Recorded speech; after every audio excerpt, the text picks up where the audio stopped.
ఒకసారి గఫూర్ గారు కొద్దిసేపటి క్రితం అంటే కీలకమైన అంశం ఇది కూడా ఎంఏ బేబీ గారు సిపిఎం జాతీయ ప్రధాన కార్యదర్శి మీడియా ముందు మాట్లాడారు.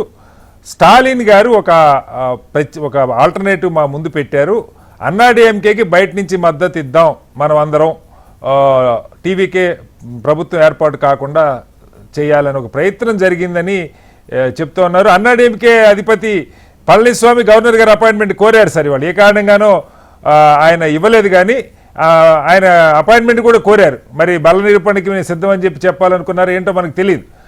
ఏంటి నిజంగా ఆ ప్రయత్నం? ఏదో రకరకాల పుకార్లు, కానీ ఎంఏ బేబీ గారు చెప్పిన తర్వాత అంటే ఇది అసహజంగా డిఎంకే, అన్నాడీఎంకే, వామపక్షాలు, బహుశా బీజేపీ కూడా, ఎందుకంటే ఎన్డీఏలో బీజేపీ కూడా ఉన్నది, కలిసి ఒక ప్రభుత్వం ఏర్పాటు చేయాలన్న తలంపు డిఎంకే అన్నాడీఎంకే నాయకులకు వచ్చినట్టు అనుకోవాలా? ఇది కటారి గారు, మీకు పెద్దలు జయప్రకాష్ నారాయణ గారికి, మిగతా పాల్గొంటున్నటువంటి నాయకులందరికీ నమస్కారం అండి. ఫస్ట్ సార్, ఇదేదో బేబీ గారు బయట పెడితే తెలిసిన విషయం కాదు సార్, ఇది బహిరంగ రహస్యమే. ఎందుకంటే తమిళనాడులో జరుగుతున్న ప్రయత్నం ఏమిటంటే కాంగ్రెస్ డిఎంకే ఏదైతే ఆ పొత్తు లేదా కూటమి ఏదైతే ఉందో అది బ్రేక్ అయిపోయింది.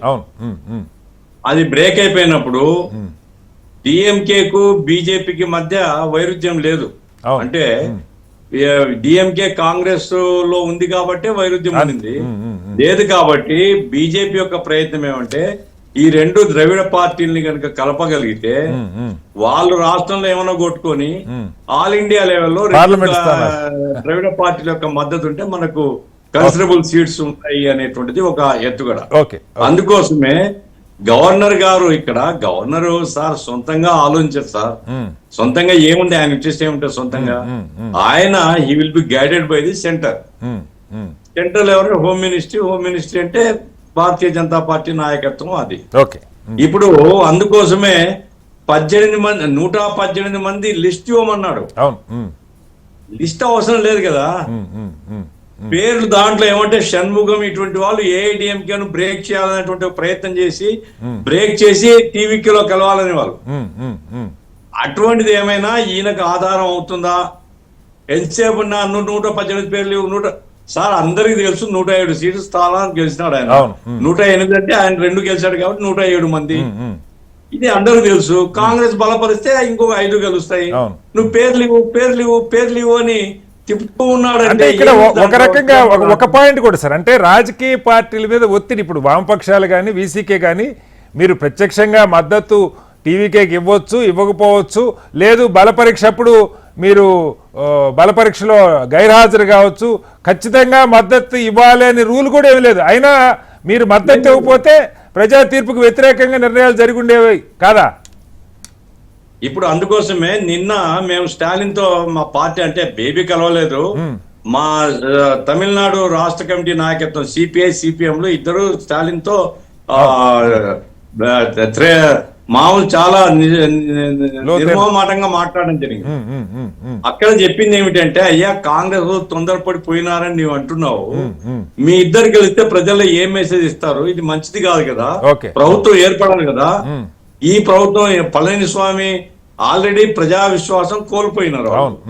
నువ్వు గెలిచినావు గతంలో, ఇప్పుడు నీ తర్వాతనే వాళ్ళు నీకంటే ముందు లేరు. వాళ్ళు ప్రభుత్వాన్ని ఏర్పాటు చేస్తే బయట నుంచి మద్దతు ఇస్తే ప్రజల్లో ఏం మెసేజ్ పోతుంది?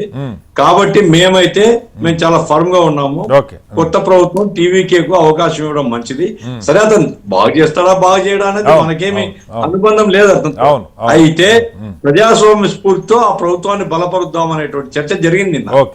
ఆయన లాస్ట్కి ఏమన్నా అంటే, మీకు స్వేచ్ఛ ఉంది, ఏ పార్టీకి ఆ పార్టీ మీరు సొంత నిర్ణయాలు తీసుకోవచ్చు అని చెప్పాడు. రైట్ సార్, మళ్ళీ వస్తాను సార్. అందుకోసం మా పార్టీ ఆల్ ఇండియా వాళ్ళు నిన్న చర్చించారు, ఈ రోజు ఉదయం సమావేశం అయిపోయి తీర్మానం చేయడం జరిగింది. ఓకే సార్, మా ఉద్దేశం ఏంటంటే ఇటువంటి హార్స్ ట్రేడింగ్ కు లేదా రాజకీయ కుతంత్రాలకు గవర్నర్ వేదిక అనేది గవర్నర్ వ్యవస్థ వేదిక కాకూడదు.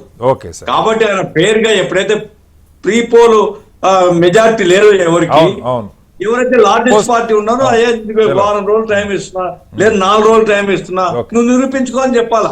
అది ఫెయిర్నెస్ తప్ప అది కాకుండా తిప్పుతూ వెనుక ఈ కుట్రలు. పళనిస్వామి పుదుచ్చేరి పోయినాడు, ఎవరైతే ఎమ్మెల్యేలు వేరుగా ఉన్నారో వాళ్ళ దగ్గర పోయినాడు. అక్కడ పోయి వచ్చాడు ఆయన, మళ్ళీ ఇవాళ వచ్చి గవర్నర్ గారు అపాయింట్మెంట్ అడిగాడు.